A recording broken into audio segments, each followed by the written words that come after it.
the neighbor who suspected Chris Watts from the beginning.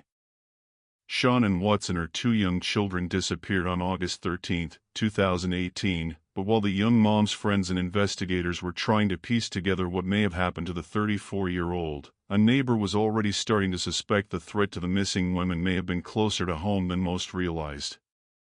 In body cam footage shown, Chris Watts speaks, neighbor Nate Trinastick can be seen, the day of the disappearance showing police and Chris Watts surveillance footage he captured of Watts loading his truck just after 5 a.m. that morning. Watts tries to nervously explain his behavior away that morning, telling the officer that he had moved the truck from its usual spot, because it had been easier to lug everything.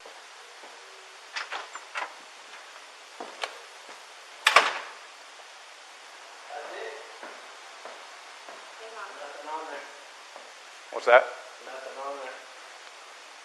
You just have to My camera. bring the truck up to the drive. Lay down. Loaded my stuff up in my coolers, my water jugs, my book bag, my computers, some of the tools that I had from the toolbox. I knew I was going to have to do some pumping into rubbers today. That's why I was out so far. Is this on continually Yep. recording? Yep. Well, It's not. Is it motion or is it? event, Okay, so it's motion. Any motion event that happens, I get cars driving from this street, and this is him at 517.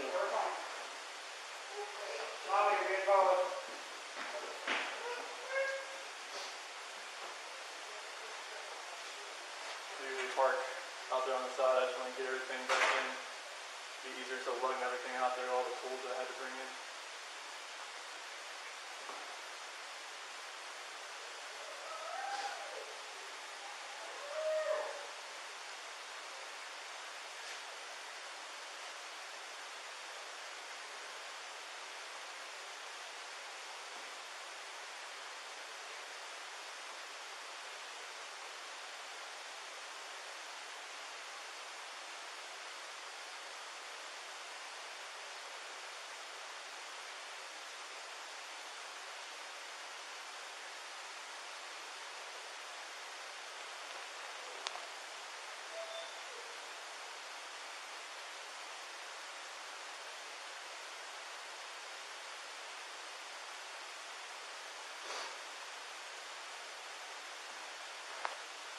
What else can I do with this?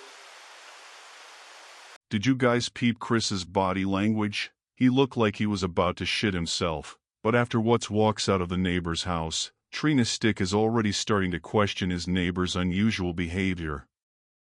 He was loading tools, but I thought that was a little bit odd because I had never seen him really back the truck into the driveway ever. He always parked it out front, so I definitely thought it was kind of odd. Nate also thought it was unusual that Watts appeared to be loading things into the cab of the truck rather than the back of the vehicle. But it was his behavior hours later in Nate's home that heightened his suspicions even further. Watts was pacing back and forth, putting his hands on his head and appeared to be nervous. The other thing I thought that was definitely weird was he wasn't watching the footage at all. He told Dr. Oz he would look at it for a second, then go back to his phone, or look at it for a second and then look away, and if my family was missing, I would be glued to that TV 100% to see if I could see absolutely anything. Nate's suspicions would ultimately prove correct, as Watts would later admit he had been loading his dead wife's body into the truck after strangling her just hours after she had returned home from a business trip.